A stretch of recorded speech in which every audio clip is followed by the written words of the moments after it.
special bonus edition of the Black Water Cantina. It's just me and Mazz. We've got a little booth in the cantina today. And we're going to talk some Suffix lists, right?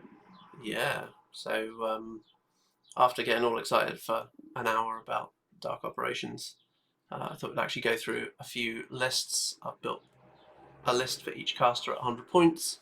So we're going to have a quick look at my initial thoughts. This is before any kind of play testing of any of these lists. So we'll see how this goes. I'll talk about what my theories are, what my lovely little combos are.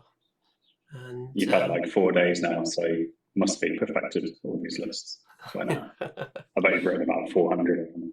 I've chewed through quite a few, to be fair, with a lot of ideas and bits and pieces.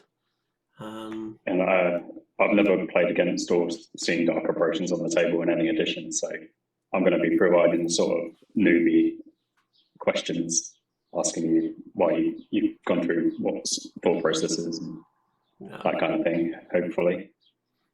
Cool. We'll see what you've come up with then. Yeah, let's see how this goes. So, first on the block, Cognifex Siphon. Nice. He is very much the beef caster. The drudge guy. No, he's all about the monstrosities. So here we are looking at lots of monstrosities going into the list. Honestly, this is actually probably light on monstrosities for what a lot of people are using. So the main thing you're looking at here is his battle group for his feet. They gain +3 speed, +3 armor, and +3 damage. It's pretty sick feat. Nice. Yeah. On top of that, Abattoir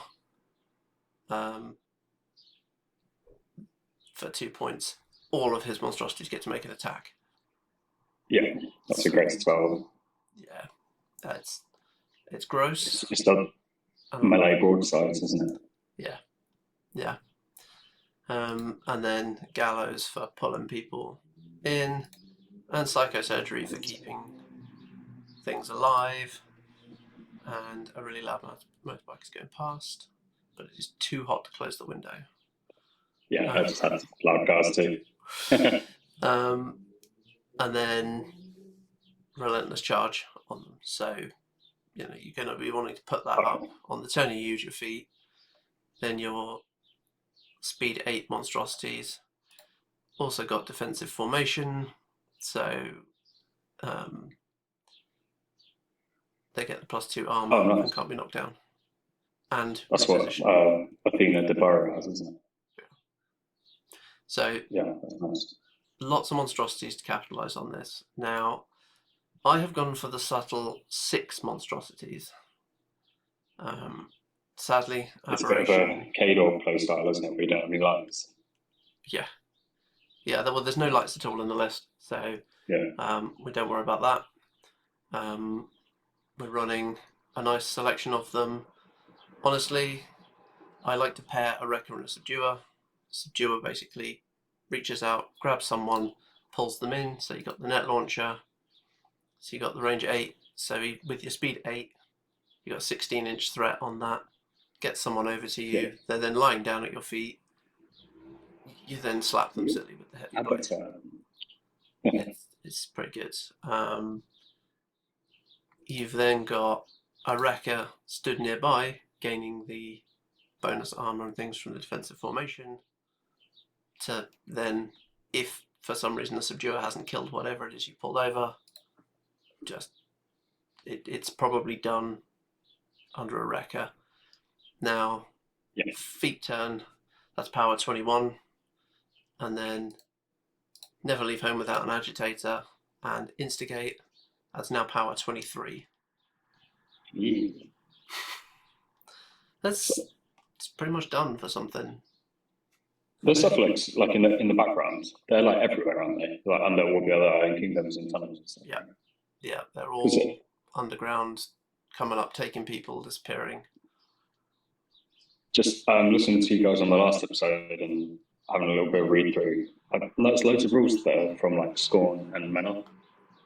Like the new one, Nostella, she has Or now, doesn't she? Yeah. The Harbinger used to have, and something else on there as well. Vision, that's from Severius. I just wondered if they were going for like more of a desert theme or something like that, with all the rules being like, I don't know. sort of Siphon, Bloodstone Marches type stuff. yeah, Siphon and Thexus are both Thornwood based. Okay. I don't know about Kython. His fluff hasn't hit the app yet. Sounds Greek to me. It's probably off one of those islands. It is a Greek island, Kython. Yeah. So there you go. That's where he's based then. Yeah, maybe. So yeah. Sorry, I derailed your list there. That's all right. Siphon, lots and lots of hit points. You roll 36 boxes, armor 17. It's not big armor, but you've got the defensive formation, so your armor 19. So you make it hard for people to get through you when they fail to take off your monstrosities. You psycho surgery and heal them all up again. Yeah, and of course, yes. You have other healing as well. You have Stygius and so Stygius is D3 plus 3. And Enliven as well to double move a monstrosity. So something we mentioned on the last episode was Enliven for when something gets hit, and hyper aggressive. So you can then get to advance twice when you get hit. Yeah, that's awesome. You can kind of line up the way you have to hyper aggressive. Yeah. Slide to the side and then walk past them. It's great. An interesting one for hyper aggressive, it goes towards the attacking model. So if somebody cuts through an arc node, that might be the point of origin, but it's not the attacking model. So you just walk over here to your walkouts. Yeah. The Warden is in here because Grand Slam is funny. 3 initial attacks, but I also find this one handy just to keep back next to Siphon to keep the defensive formation on him. Make sure he's got. Cool, yeah, just keeps that up. Stygius is great for the heals, great for the enliven, so you get a lot of use out of him. Drudge Conduits for 5 cheeky little arc nodes, so you can put those gallows where you want them. I don't think he wants to run a lot of drudges. I'm still in two minds about whether they would benefit massively from the slaver and having ambush. So I don't know. I like the idea of it, moving them on the one side and then putting one in position where you can get it. But yeah, that's slaver because so many abilities for 2 points. It's so good. Yeah, like there's a lot going on, but I don't know that I'd want to drop one of the agitators to take him. It's whether that Enliven on Stygius. Sort of You're focusing on your monstrosities, so you don't want to drop points to put them into gimmicks and infantry, really. Yeah. Have you played with ambush much in Mark 4? Not a huge amount. I've got a couple of units that I've used to do it, but it's a lot harder to use than it was previously. It's a lot more of a balanced ability in Mark 4. Yeah, it definitely is. You don't have to play within like a tiny narrow margin of the middle of the table to avoid it anymore. Yeah. The main thing with these though is you can channel through them even when they've come on. So you still get to walk, don't you? You just can't run or make attacks. Yeah, you forfeit your combat action, so you can still. You're coming in 9 inches from the table edge plus the spell range.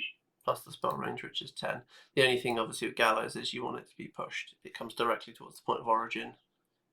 Yeah. Realistically, you want that to be coming towards your monstrosities to get stuff in range. So. Yeah. You could use a reposition card on these as well, couldn't you? Once you ambush them in it. Yeah. Yeah. So to go 12.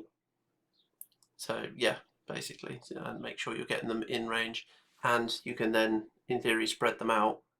So you can. Yeah, you can only have to use one arc node and keep the other safe. Pull one towards one, and then pull them in another direction towards another one. All that, yeah, that's great. So just get them out around things. Do you have that card in your list?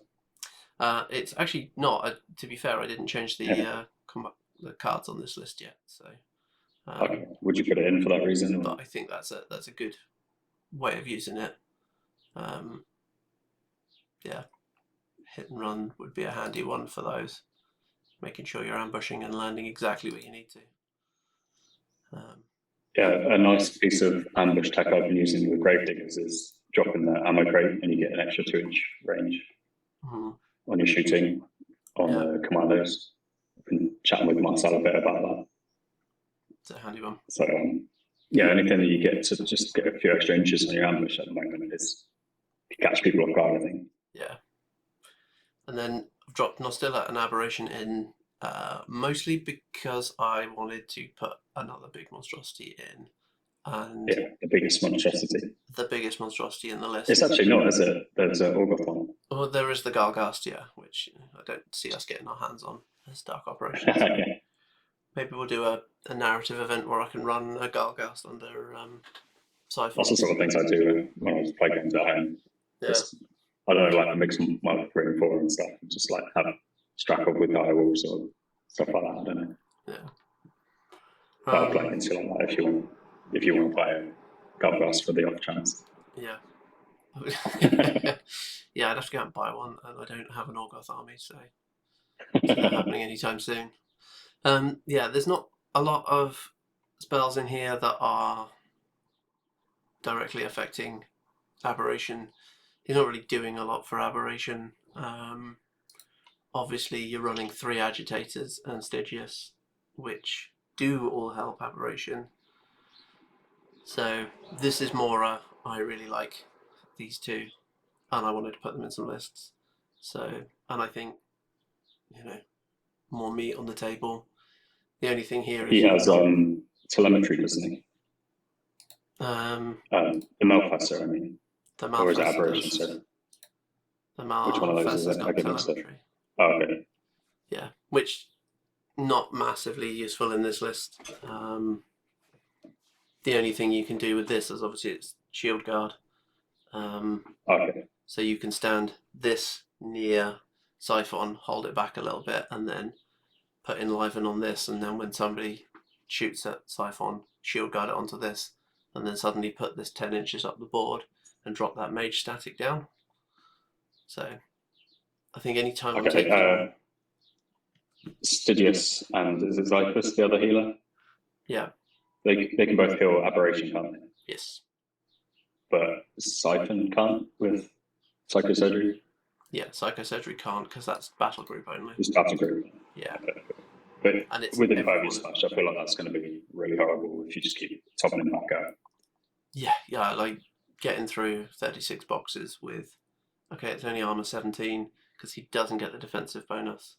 And there's no way in this of pumping the armor particularly, so yeah. I feel like in any list you want as many monstrosities as you can, as many of the full 3 Agitators, Stygius, and at least 1 Conduits.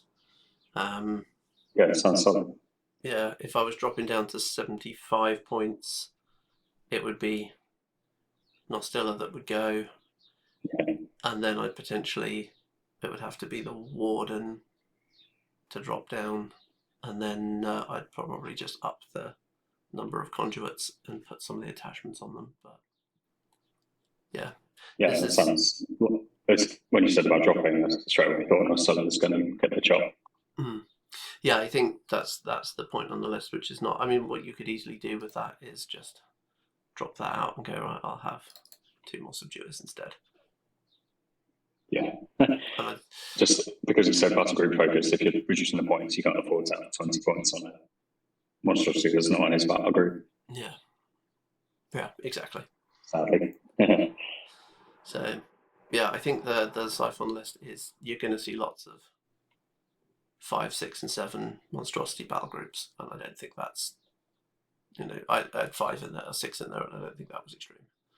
No, that sounds reasonable, not over the top, but don't overlook the conduits. Conduits are really handy because whilst you're realistically the only thing you're putting through them is a gallows, that's getting more models, enemy models out of position. either clearing charge runs or pulling them into subduer range to then put them in wrecker. You've got befuddle on top of that as well, haven't you? Is that Studious or Zyphus? No. Yeah, Zyphus has befuddle. Yeah. So you can tweak that a little bit more once you've gallows. Yeah. Yeah, and maybe that's the point. When you drop down to that, you drop and go Zyphus instead. And then my instinct was not to put Zyphus in because I looked at the veteran leader Drudge, but yeah, definitely not Stygius too. Yeah. So there's an interesting one there. I'm going to discard my changes and keep that. Kythos next. New kid on the block. This one, again, they're in there, but they make more sense in this list. So, less battle group focus, more looking at making use of long shadows and the occult whispers. So, if you want to trigger a lot of damage out of your arcane attacks, you go first with Kythos, you put up occult whispers, and then you harvest the focus to keep yourself alive. A little bit of a risky way around of doing it because you're looking at using all the power 12 ignore line of sight sprays on all of as many people as you can get in the list. We'll go through a bunch of those in a bit. Back in Mark 3, I think, possibly it was Mark 2, but I think it was Mark 3 when Zekova 2 came out. She had occult whispers, that was her signature spell. Yeah. And you'd run a bunch of Grey Lord Outriders, like 2 units of 5, and her feet let you immediately cast a spell with every magic user in your army. Yeah. And there was like speed 9 horses with 10-inch sprays, so you could just like run forwards and feet with occult whispers up, and everyone would get a boosted spray. Ridiculous stuff like that, or you could just walk up 9 inches, spray everything, and then reposition 5 inches forwards, feet, and boosted spray everything again. But the reason it was good was because crits was prevalent, and like dude swarms and mechanicals everywhere and everything like that. That's kind of the state at the moment. We've got a bit of like death skew meta, and crits are everywhere. So it's I think a good like meta counter again. This is kind of one of the things I think is good about this. Despite these two kind of being, it depends how you want to use them on the turn as to whether you activate them early and put this up to amplify your damage output, or whether you use them late in the turn and have stacked up on focus ready for killing things. Because at the end of the day, it's still a range 2, power 14, chain weapon, grievous wounds. It's not exactly at 6. It's probably not the top assassination caster, but if you're looking at having 17 you've got like focus, 15 focus. Yeah, exactly. It's pretty much anything anyway. You can silent touch yourself if you needed to.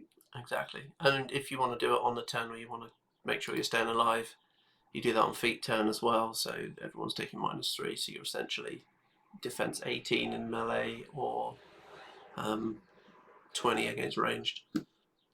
Yeah, no, people can have a hard time getting rid of that. You could do a pretty potent spell assassination as well. Then, if you've got a low defense opponent and you don't need cold whispers to boost your army's magic attack rolls, you can have all your your magic users doing their psychic shocks or whatever, build up his focus, and then just run it onto it, warcaster, and then boost a bunch of deadweights at them. The thing to consider with the conduits is they die after being used, so they're one-hit wonders. And a bunch of them. Yeah, you need a couple of units, and that's the one thing I think I'd probably have a look at this list and say that I've only got the 1 unit in, and it's what you would drop to put some more units in, because I think again with that long shadows and being able to stack up on focus, going for that spell assassination, I'd probably want a 2nd unit. So yeah, potentially. I mean, it costs 2 spell range 8, so you don't really want to be there yourself. But you're going to occult whispers first for 3 focus, so that all of them are boosted. Yeah. So I don't know how many realistically you're going to be getting off. You said you had 10 sprays in your list. So you've got Psychic Assault on the Agitator, Themestra. Nostilla doesn't have it. Xiphus and Stygius do, and then the Overlords. I've got it. Their units are 3, so you got 6, 7, 8, 9, 10. So 10 giving you a possible 17 focus. They are power 12, so I probably only assume if I was facing into someone with 1 wound infantry, that I was probably only going to be getting 3 or 4 focus out of it. Yeah. So it's the defense values that you. Well, I think you can get pretty high stats. They're all 7s, aren't they? Yeah. For arcane attack, and then you can, if you include it, have the marker with telemetry. Exactly. Yeah. So you can hit anything that's high defense. You could be 9 auto boosted, or auto. Is it boosted? They're sprays as well, aren't they? Yeah, the sprays as well. They're additional dice. So your arcane attack 9 with spray, so you're ignoring cover, concealment, all of that jazz. Stealth, importantly. Yeah, it's a lot of firepower. And shield guards. And shield guards. Yeah, so it's a lot of firepower you're putting out. I think it's a pretty effective tool. Again, Agitator just to support the monstrosities, because that +2 from Instigate is, and it's attack and damage rolls as well. And obviously Psychic Assault there, so it's pretty good. You've got, just in case to load it up on the first turn, you can Vitalizer out of all of these and load up your monstrosities on turn 1. Of course, monstrosities don't lose their focus, so then they're free to just spray things or make things magical. They run for free as well. They do not run for free, I don't think. Maybe they do. Oh, so asking me a question that I don't know the answer to. They do, yes, they do run for free now. That changed a little while back, didn't it? So. Yeah, that was the Mark 4 change, because you can't damage them yourself on turn 1 to give them focus anymore. Exactly, yeah. So, but yeah, they just, I think 3 is enough in 100 points. I mean, potentially in this list, you could possibly even drop another one to put some more conduits in. Or I think Nostilla and Aberration. You're hoping to drop this into either high defense skew armies or infantry spam armies, or looking to assassinate potentially. Yeah. But you're probably not going to drop it into like heavy armored, like War Beast or War Jack heavy armies. Yeah, it's not going to. I mean, it's still not bad for breaking armor, but that's when you see previous lists with Cypher. Exactly. Yeah. And it's not hitting power 23. Let's put it that way. Yeah. And then the couple of units of Criterions just to basically jam up, hold objectives, keep people in place, pin stuff. I mean, a lot of that stuff, the other stuff, the magic users and the drudges are pretty weak, aren't they? So the Criterions just absorb that impact and keep you going. Yeah. Yeah, exactly. They just, and that's why the 2 units in there. I did consider using the Slayers. With the Mind Slaver, because you got the blood boons, you can get them back easily. The Criterions, however, they tank so much damage. They are so much tougher. Their armor 17. Okay, unfortunately, no access to Death Ward with Dark Operations, but they're still sad for Cyclone as well, wasn't it? Yeah, you'd like that in both these lists. It's a little bit of a thing, but yeah, it's. You've got Revive as well, haven't you, for Criterions? Yes. Yeah, Revive for Kythos. So you can put them back. They're going to hold, and they are such a pain to remove without Grievous Wounds, or something that hits hard. And if something is taking its time to hit them really hard. That gives you time to put all your sprays in effect, put your monstrosities into the right place, or just stuff aberration down someone's throat. You got the veteran leader on Xiphus, so he can hang out and make sure they're hitting, and then keep healing them up. Themestra to give you the spell slave tune up, the arcane assist as well, so you can upkeep. Obviously, you've got scything touch, which drop on the Malfesser or the Wrecker, and then it's essentially a power 20. The Malfesser's flail is the same, So ignoring shields as well. Yeah, you've only got the 2 flails on the Wrecker, so or you put it on aberration and just drop it in. You're hitting a bigger area there as well because you've got the bigger base. And do you have any longer melee ranges? Cap out at 2. Caps out at 2. So but obviously he's got the bigger base, so I think that's a good one. And obviously friendly faction model, Stellar and Aberration are friendly faction models for dark operations. So I think this is your spell assassination caster, and these are your play for scenario. It's the criterions basically. Yeah, you could put Invictus in there instead of Stellar and Aberration, because Invictus has a 3-inch flail, and he's friendly faction as well, being a mercenary. True. Yeah. To be fair, I'd not considered Carver or Magnus. Because you're playing Nostella. Because I'm very much looking forward to Nostella showing up and wrecking face. Yeah, it's really good. So, I feel like she's super good with Kaitos because of her high defense, and she also has, or as I mentioned, which gives enemies -2 to attack rolls with his feet. It's going to be a little bubble, 5-inch bubble, but it's going to be so painful to deal with. Stand her next to Kythos. Anything important, really. Yeah, defense 20 on. You're not getting rid of any of these key pieces on that turn, are you? So she'd be 21 herself. Yeah, that base defense of 16 is gross. I love it. I can't help but wonder if that's going to drop by 1 potentially.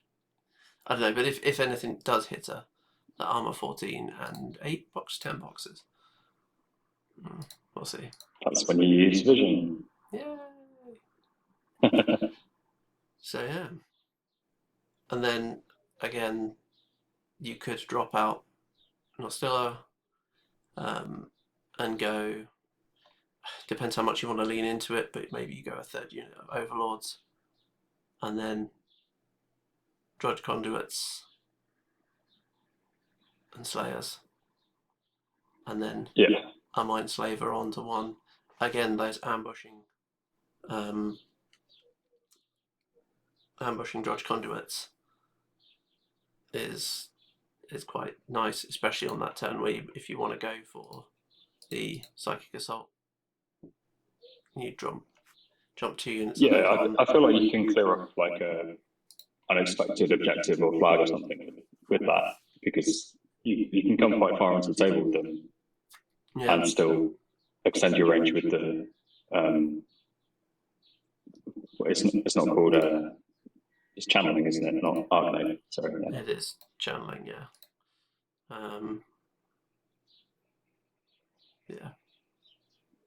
So you can, if you need like that little push for scenario, you can knock your opponent off one that they thought was safe. Yeah. With some spells coming out of nowhere, basically. Exactly. I think solid list. Did you even mention what his feat does? I don't know. So the feat, enemy models take -3 to attack rolls against friendly faction non-incorporeal models, which includes aberration. And it's control 16. Yeah. And then they get to move 3 if the opponent misses. So yeah, pretty gross. and if they hit, you can hyper aggressive instead. Yeah. So yeah. Any other thoughts on Kythos? I mean, I think he's really good. I feel like he's probably better in crits, but I do like this list. Yeah. And the best part about him is that I feel like he's going to be everywhere. He's a very popular caster right now, and a really good counter to Kythos is Kythos. Yeah, this list plays into a mirror match very well. Crits Kythos, yeah. I feel like this list is specifically good against Crits Kythos. Yeah. Yes, I think that's the answer. Then, although I said he's better in crits, I feel like this one has the upper hand in the match. Yeah. Excellent Texas, the original Cephalix caster, has been my boy since he came out. Absolutely love this guy. Was kind of sad that they removed telekinesis. Yeah, because they're taking it away from you in every faction you have. I know. I was loving Skirafel, and then they took it away from her as well. So they just. I'm sorry if I play a telekinesis caster for anywhere else, it's going to lose TK. I used to play. I don't know how many are left now, to be fair. No, I used to play. What's the Crix guy with the big chain scythe? He had telekinesis as well. Eviscerus. Okay. I think. That's the new guy, isn't it? No, that's the new guy. What's the Scavarus. Scavarus, that's the guy. I used to play him a lot as well. But, yeah. I didn't know he had TK. Yeah. Because it was horrible. TK returning bile thralls and launching them all the way across the table on turn 1. All the popular ones, Kruger 2 and Haley 2 is what I've mostly faced. Mm-hmm. And I think Lucas and Crucible got had it as well. Yeah. There you go, I'll just play all of those and then I'll get removed. Yeah. I don't know if any of them made it to my pool, so. No, to be fair. So, anyway, excellent Texas. The Big Daddy, he is the reason that the Cephalix are out of the hive and interacting with the other ones. He made the deal with Asphyxius. So, sack pawn onto monstrosities, and we have some truly victim level stats here. He's going to die if he gets caught anywhere near anything. So make sure you're using your big brain moves to keep him safe. Telekinetic Tide, Glorious, TK, all of the enemy army out of your way. Move things out of the way. He sounds a bit like Kruger. Yeah, he's just this feat has won me so many games. It's like parting the Red Sea. Yeah, just. And then you move the Warcaster just 2 inches forward as well. Yeah, unfortunately, can't move the Warcaster. Yeah, can't move the Warcaster, but you can move everyone out the way, and then just launch something in. Yeah, so great one there. So we lost telekinesis, gained dash. All your friendly warrior models. So huge downgrade. Are +1 speed. That is a glorious spell. We're going to be running all the drudges. As many drudges. I realised with Yana, I was reading some reason yesterday, but I realised Dash used to give you parry as well. I think I was reading like Vlad 3 or something. Yeah. And it doesn't give anyone unstoppable, which would be kind of neat in my thought. Mm. But it doesn't, it just gives you the +1 speed, which is... Yeah, but for 2 points for a 16-inch control range. Dash, yeah, when you need it, it's there. Yeah. Turn 1, it's there. D-Cell, the easiest way to buff armor in faction. So bomb across your whole army again. +2 armor, which is going to make drudges armor 17, Criterion's armor 19 against the first hit, and then 21 after that, as long as it's shooting. Good. Influence, again, less about attacking things, more about moving stuff out of the way. Revive, put those drudges back, put those Criterions back. Annoy your opponent into submission. Yeah, lots and lots of drudges. So, again, my kind of standard 3 monstrosities. I used to always take one of each. Now I think the Malfester has booted the Warden. Warden's great for 3 initials and the Slam. And kind of low power. Nice and cheap. Yeah. Yeah. 14 and 15, so it's not great, obviously. The Slam's just always power 12, so aren't all power attacks power 12. Yeah. That sucks. Yeah, but you are moving them a good distance as well, so. Yeah. It's more about getting people out of the way, so you can apply the Wrecker, which is going to do the damage. But you've got Malfester, Subduer, Wrecker. I think it's not a lot to say about them, to be fair. Pair of agitators to keep them agitated. Themystra, so Spell Slave to get Hex Blasts off, or your Influence or your Revive. So good few targets there. Tune up to keep those monstrosities up and running. An Arcane Assist.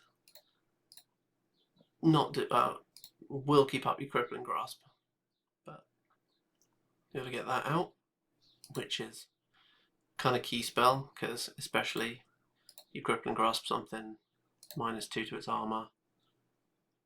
Wrecker comes in at power 18, plus the Agitator at 20, essentially 22. Yeah, so, strip off any armor buffs they had on the Hex Blast as well. Yeah. And you're ignoring shields. Yeah. it's just, a lot of jacks, especially the defensive ones, all carrying that shield, so you're already taking 2 armor off with the chain weapon. Yeah.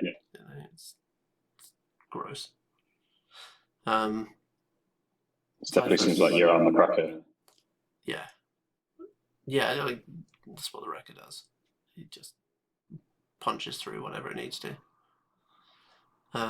We're taking lots of Drudges. We're obviously going to take Xiphus, Veteran Leader Drudge. Keep him near wherever you're going to be engaging. Great. Befuddle to get people out of the way so you can get your pieces where you need to get them. And he can heal stuff. Again, he's probably going to be hanging around near the Criterions. And Slayers. Stygius, I feel like for 2 points he's an absolute bargain. So he's been in all 3 lists. Yeah, definitely. I hope he lands on my mini factory, because the metal model I've got, he is very top heavy and he falls over a lot. Yeah. So I didn't quite anticipate how far forward he leans. So he tends to drop forwards. So I hope I can get a resin one at some point. I suspect they will. But yeah, bigger heal than everyone else for reasons. Enliven, which we've already mentioned. It's great. 2 units of Criterions. I don't know if anyone needs to know more about the Criterions, but they are a big wall of meaty flesh. They are going to stop things. This, means that they're hitting back pretty hard, because it makes power 16 when they hit back. Their armor 19 after the first time they've been hit, and that extra healing from the rapid healing, plus everything else you can heal with them, plus revives. They're going to be on the board at the end of the game, unless someone charges a heavy and spaffs a lot of focus. They're not going anywhere. Then I'd like to see how the Rowdies do against them. Yeah. Yeah, because they have Groove Swings, or at least one of them does. I think he might have granted Groove Swings, I'm not sure. But and I think that's Keen Spree and Weapon Masters, and they can shoot and attack in melee. So yeah, I would like to see how they go on. I think they killed 2 of them, but not all 3, and then you're going to revive them. That's the problem, unless you get all of them. And you can take 2 units of them now. They're great. There are a lot of points for a unit, but that's the only thing. Yeah, I feel like all these new 3-man Mark 4 units, I won't say character units because these ones aren't, but the Rowdies, the Black 13, these, the Locker Bash brothers, they all just hit a bit harder than you'd think, and they're all a bit tougher than you'd think. Yeah. And I think they're just all really solid picks. So I was talking to Marcel, and he was asking me, would you take Gravedigger Rangers, would you take the Rowdies over them? And then like their output is surprisingly really solid in the Rangers, but I sat down and went through like what they actually put out, and against the Rowdies come out better.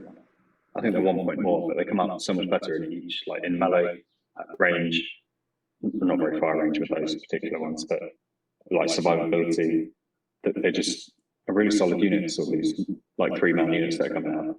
Yeah. Big fan of all of them, really. Yeah, and models are pretty cool as well. So yeah. Nice. 3 units conduits, 2 with mindbenders, 1 with a mindslaver. I figure we probably banged on about ambushing arc nodes a reasonable amount at this point. Channelers. Ta-da! Well, okay, yeah, channelers. All right. I'm always going to call them arc. Yeah. But yeah, there's no reason not to take lots of them with Texas. He's great. You've got Hex Blasts to put through them. You've got Crippling Grasp to put through them. Influence to move stuff. And then you can revive another model and put it back in the unit and then remove the one you cast through, which, you know.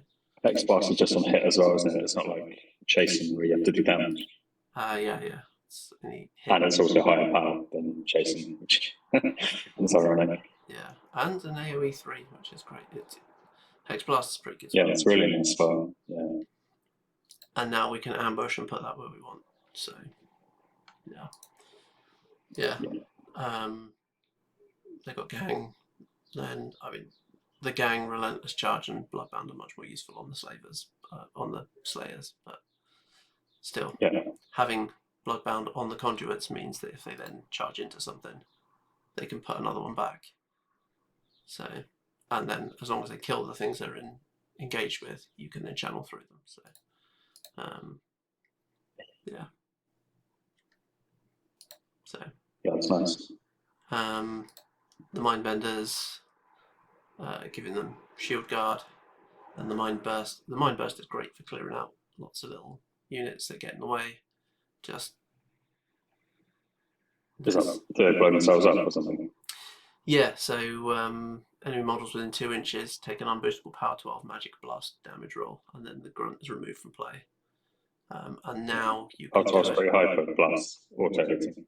Yeah, auto hits, and that's the trick to it, is the auto hit. And also you can Crippling Grasp and stuff to get the power. Yeah, you can essentially make that power 14, can't you? So, and you can use it when you charge now, which was always the problem with it before, was because it was a special action, you could only walk up to things and then do that. So yeah, it was difficult, but you could telekinesis them forward, telekinesis yourself.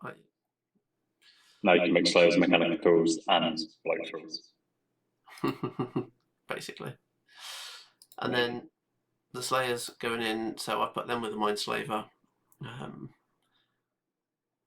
There's an argument to put Slayers with both Slayer and the Bender, because obviously the Bender gives them Shield Guard, which is pretty handy. But these guys are there to kind of combo strike something into oblivion, deal with those 3-point character units and just absolutely smash them.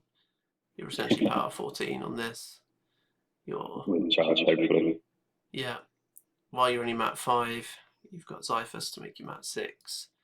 You've got Gang to mat 8. Power 16. Defense as well, isn't it? Yes. So you'd be mat 10, power 18. 18. Yeah. So you can stack them up really nicely. They can hit hard, and then they can add people back into the unit. So stacking buffs like that is like one of my favourite things about War Machine over other games. Like, you don't get to do that much in 40k and stuff. Or Malphite, you can't just stack up all these like layers of extra power and get what you need on and stuff. Yeah. And it's the same with movement as well. You don't get that sort of bonuses to movement in other games that I've experienced. So like every inch counts. That's why telekinesis was always such a good spell.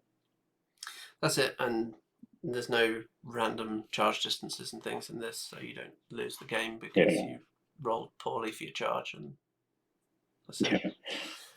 So I feel like I'd enjoy this caster. Yeah. He's like my kind of caster, yeah. He's always been my favourite caster. He is my profile picture on basically everything because I love him. 2 units of Overlords.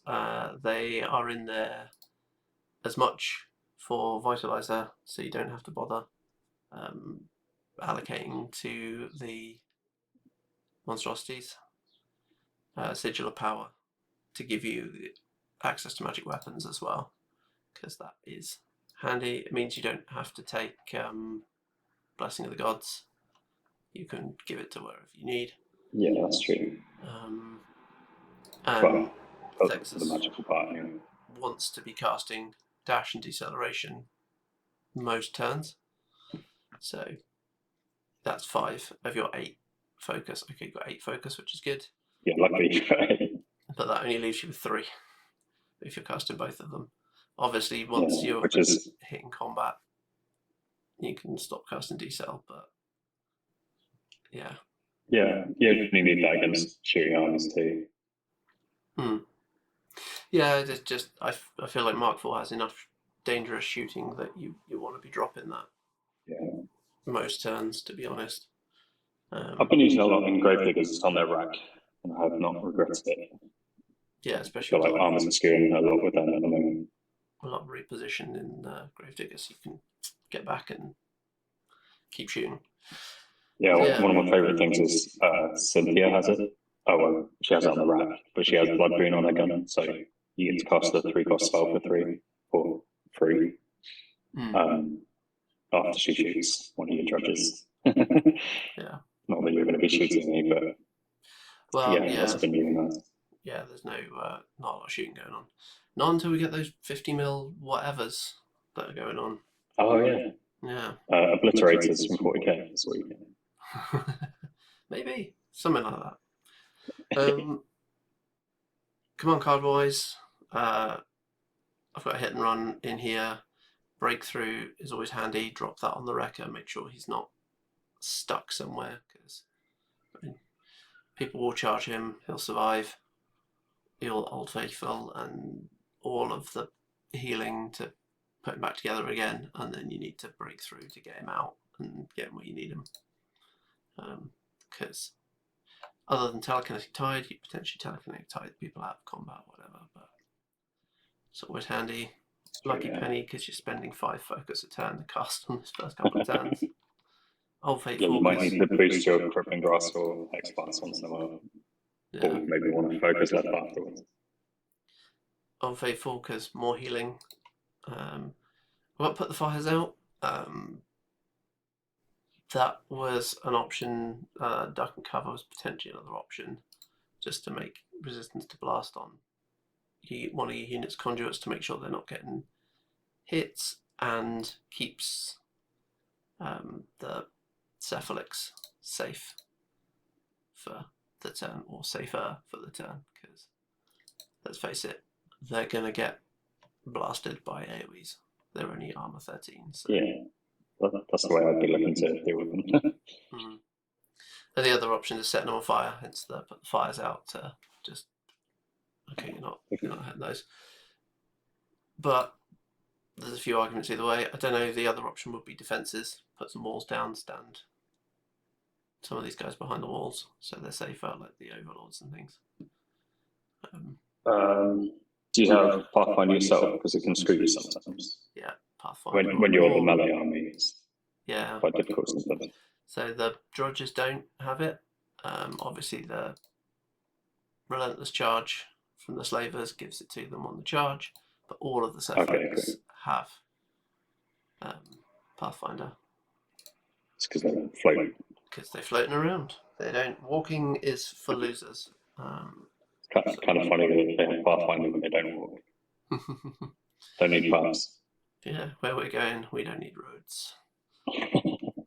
You could consider 3 barriers with Siphon, because he has onslaught, doesn't he? So you can suddenly charge over all your walls. Yeah. Yeah, exactly. That's a good show. So, and now with defences being free to print, glorious. I've grabbed those. I don't know whether to print off the Cephalix defenses or the normal defenses for these guys. Or I was going to talk to you about getting some more done, because I have some regular ones and some very big ones, but I might go up for 3 of each. I need to arrange when I'm going to drop those down to you. But yeah. So just quickly on Thexus, what are you looking to drop him into? Seems pretty all round. Yeah, he's kind of the all comers list. He's got answers to a lot of things. I think, I don't know, he's always been my favourite caster. I love this, being able to just apply, and he feels very Cephalix as well, because he's very much the scalpel. You can apply exactly what you need where you need it. Yeah, that's why I like him, just from reading this. I didn't know that beforehand, but yeah, I like Butcher one a lot, because he just has all the tools. And I don't know who else, like Striker one, stuff like that. They're my kind of casters that I like, where you just can do what you need to do. I think my pairing for a tournament is probably going to be Thexus and Siphon, and then Siphon goes into anything that is heavy on the brick walls. And then I feel like Thexus is pretty good at that as well, but you probably need to build him a bit different. Maybe a few more monstrosities.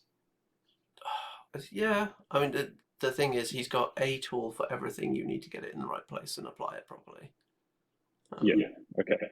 I think if he loses something, like if the Wrecker gets taken out of this list, you've got a backup Malfessa, which is half the damage output because it's only got the one flail. So, that's fair.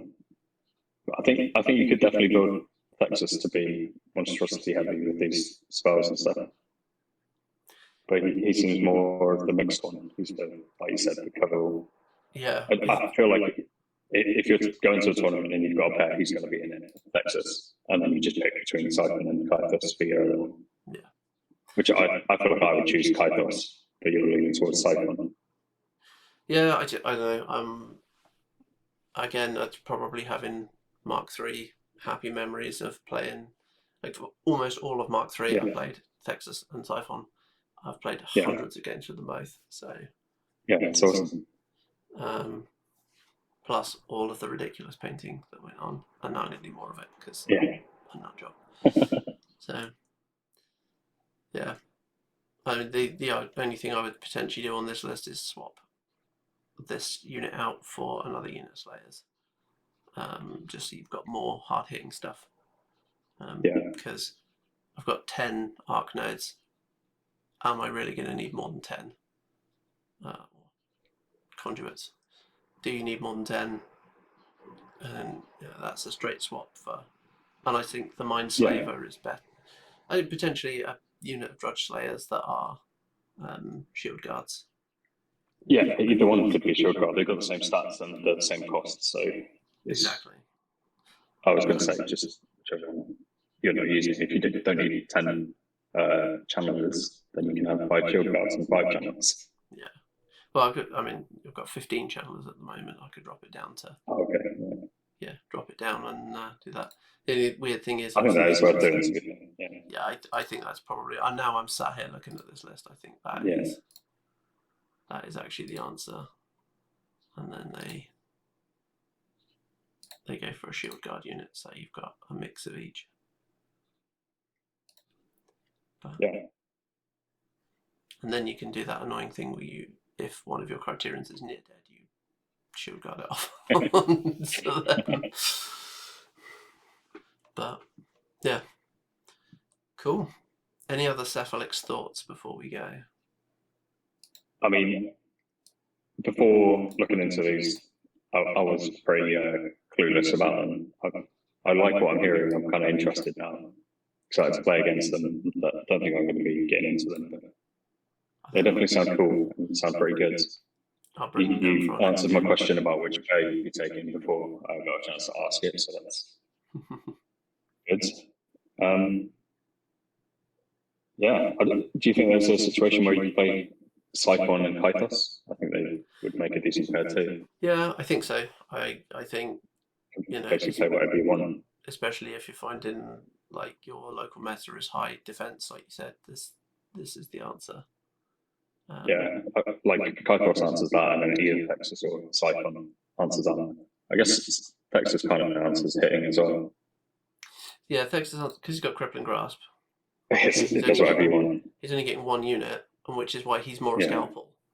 Like, Siphon is definitely a hammer. He just smashes things. It's fine. Kythos can hit again everything, and contribute. Texas is right. That is my target this turn. That needs to go. Yeah. Boom, that's gone. So yeah. The only other thing I thought to ask you is, like, do you want to do a rundown of quickly which units appear in every list? Which might be auto includes. I've kind of auto included the Malfesser and everything. I find Mage Static is great, especially when you're taking Stygius for the Enliven. So you can.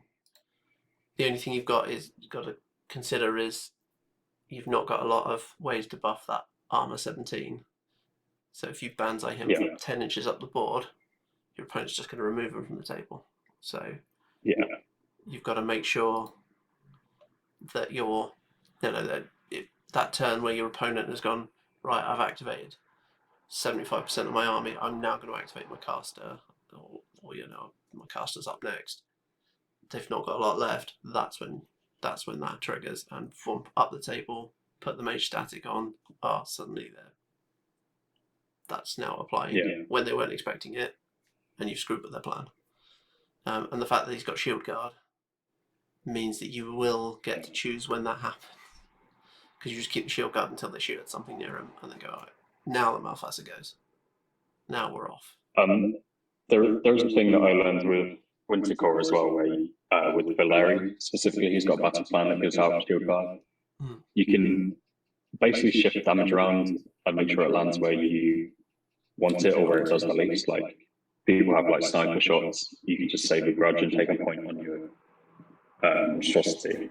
If you know you're not getting more incoming hits, but you can also do it the other way around. If you're giving out Shield Guard, you can like stop a knockdown or stationary shot and just lose a judge for it. Or even if it's just damage, like, you don't want to take these really high power damages on your armor 17 monstrosities, so you just sacrifice a judge for it.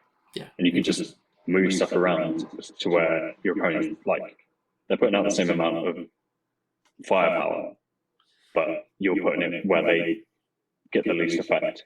Exactly. And that's one of the reasons that I know I've included a unit of conduits in everything, but potentially putting a Mindslaver with something just so you've got that. I just, on my Siphon list, couldn't figure where I would squeeze the 2 points. So Malfesser, I think, is yes, that's always going to be there. I think that pretty much always finds a home. Stygius as well. 2 points, enliven the heal and the attack. I think it's great. And I mentioned the healing as well. Another thing you can do with Shield Guards is take previous wounds off of things that it all matter for. Yeah, exactly. So I think he's pretty good. Other than that, it's going to depend on the caster. Overlords are handy for loading things up, although at 5 points they're a more expensive way to load things up. But you've got the Sigil of Power as well for magic attacks. So, and I always like to take a Wrecker and a Subduer, because this is essentially extending your threat range by 8 inches for the Wrecker. I think Overlords are almost the same as Arcanists and Wintercore. I think the only reason they're 5 points is because they have stealth. Yeah, they're a good one because you've got the stealth, you've got good defense. You just have Psychic Assault where the Wintercore ones have Raise the Wind. It's slightly different. They're good, but yeah, other than that, I like Nostilla and Aberration, and I think they get a lot of benefit out. And always take at least one agitator, because that's a bubble of +2 attack and damage rolls. So, yeah, that sounds useful. Do you have Nacilla in 2 out of 3 lists? I've got them in 2 out of 3 lists, although I'm more on the side of dropping her out of the Siphon list and just taking 2 other monstrosities. Potentially another Wrecker, and then some shield guardable conduits. I don't think Siphon needs to take Slayers. I think he's got enough damage output. Yeah. You got Stygius in every list, haven't you?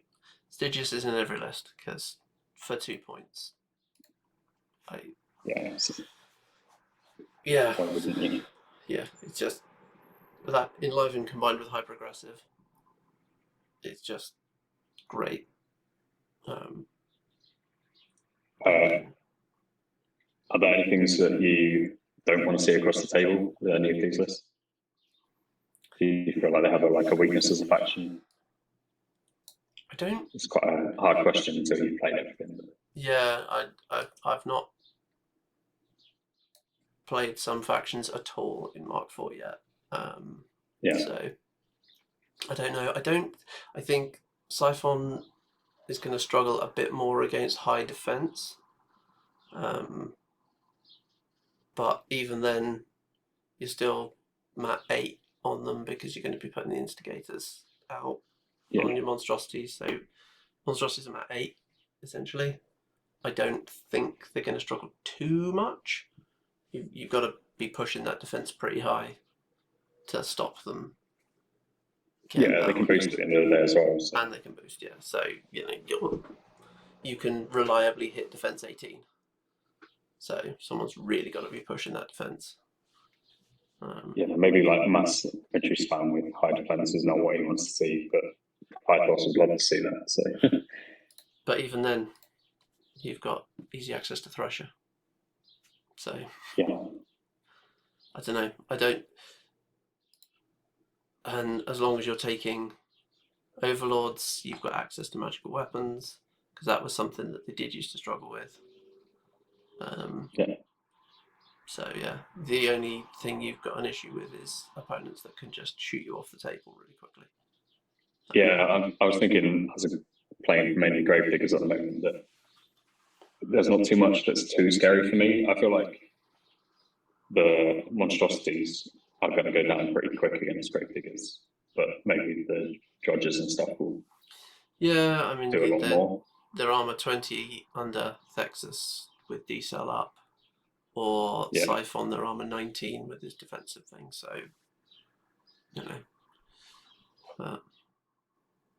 we'll see. We'll see. I will bring them along next time. Next time I come down to you, I'll bring Dark Operations and we'll have a look. Yeah, sounds good. Cool. All right. Well, thank you very much for what I thought was going to be a slightly shorter episode, but actually is one of the longest ones. So, little bonus episode, and we'll see you next week as normal. Thanks for listening.